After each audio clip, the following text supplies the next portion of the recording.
Never call it negotiations, call it details. You say negotiations, I feel like you got my wallet. You say details, I feel like this is going to be fun. Okay? So you say, I want to work these details out. I'd like to Skype with you to work out about 4 or 5 things I want to ask you about. Okay? They're always going to say yes, and then you say, I love everything about the opportunity. I just want to ask about the comp. Is it possible to move these numbers? Okay? You with me? Okay, all right. That makes sense? Do you feel like you could recover if you get a man? All right, here, do it. Catch that there. Guys, don't you want this job? Of course, I'm really excited about the opportunity. I'm not trying to throw ultimatums on the board, just want to see if there's room to move the numbers. Give her a hand. Okay, now, I want to teach you how to flush out an offer. There's a principle from sales that the sale doesn't begin until the objections appear. So you can't really, you know, this is a sad fact. Most people actually are not dinged. Most people fade away. Don't be someone who fades away, okay?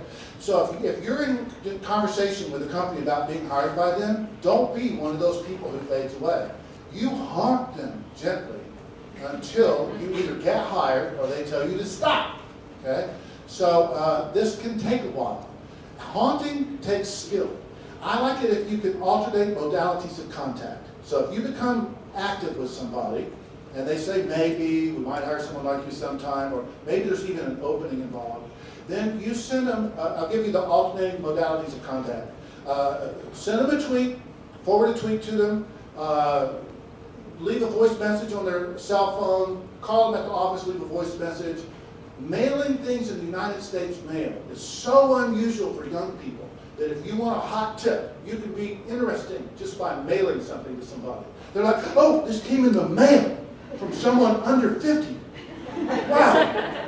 Okay, so mail them a calendar of Porsche cars and say, I remember from our meeting that you like Porsche cars. I bought you this calendar, and every month when you turn the page to the new car, I want you to remember that I still want to work for you. Okay. So, and bear with me here. You guys, you are still live. I'm going to do it in a minute to teach you how to close. Okay, but I got one more thing. You are still live with the company unless they tell you there's nothing here. It's not going to go anywhere. So how long can this take? It can take up to 4 months. I just worked with this guy. It was 4 months between the first phone call and when he signed the document. 4 months. Now that's executive level, but it's still 4 months.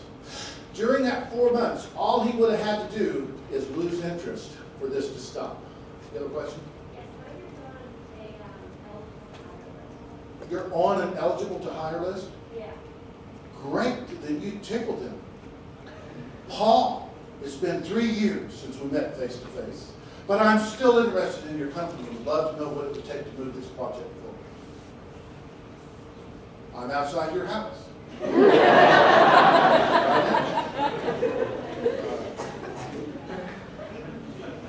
Bear with me here. Suppose they don't love you a lot, and they just say something like, you know what, you're our 7th choice. Yeah, and you know what most people do? They go home and cry, and then that's it. They think, 7th choice. I'll never get to work there. You guys relax. Let me tell you about those other 6 people, okay? The first choice person is a superstar, and she always has multiple offers. So statistically, you don't actually have to worry about the first choice person. It's interesting but true.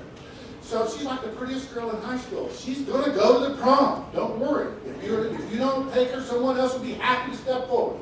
Okay? So she's going to turn it down.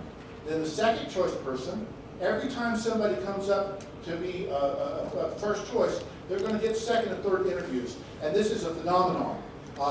People look really good in the first interview, but the second interview or the third interview, they fall apart. They don't have the clothes to wear. They order wine at lunch. They tell an ethnic joke and wipe their face on their tie. They're out, okay? So they're, the heathen part of them began to be revealed. The third choice person, spouse won't move. It seemed like a really great idea. And then she walks in and says, Manhattan, Kansas? I thought you meant New York. I'm not moving to Kansas. So spouse won't move. The fourth choice person, the national lie rate on resumes is what? 25%. So what do we know about Mr. Number 4? He's a liar. They caught him. You don't have to worry about him. And then number 5, every time someone comes up to be the first choice, a week or 2 passes, so what happened to number 5?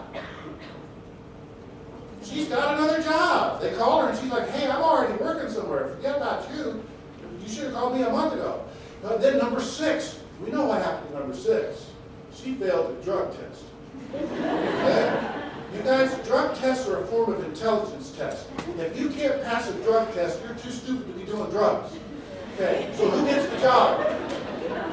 Who gets the job? You do, because you're still around. Okay, now I'm going to teach you. You guys got this right. I'm actually not joking. It takes a long time.